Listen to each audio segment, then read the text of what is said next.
আপনি কি জানেন হনুমানকে চিরঞ্জীবী বলা হয়? মানে তিনি অমর, সময় তার ওপর কোনো প্রভাব ফেলে না।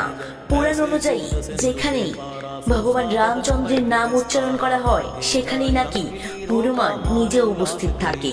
অনেক সাধু সন্ত দাবি করেছেন গভীর ধ্যানের মাঝে তারা অনুভব করেছেন এক অদৃশ্য শক্তি।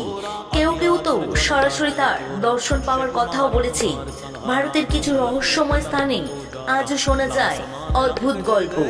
গভীর রাত হলে হঠাৎ পরিবেশ বদলে যায়, এক অজানা শক্তি যেন চারদিকে ছড়িয়ে পড়ে। কেউ কেউ বলে এক বিশাল ছায়া, পাহাড়ের মতো আকৃতি, যেন কেউ নীরবে পাহারা দিচ্ছে। বিজ্ঞান এখনো এই ঘটনাগুলোর স্পষ্ট ব্যাখ্যা দিতে পারেননি, কিন্তু বিশ্বাসীরা বলেন হনুমান এখনো আছে এই পৃথিবীতে ভক্তদের রক্ষা করার জন্য।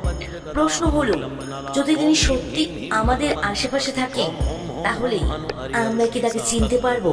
অবশ্যই। নিজে মন পরিষ্কার রাখুন, ভগবানকে চিনে নিতে শিখুন। কমেন্টে ভক্তি ভরে লিখুন, জয় বজরংবলী।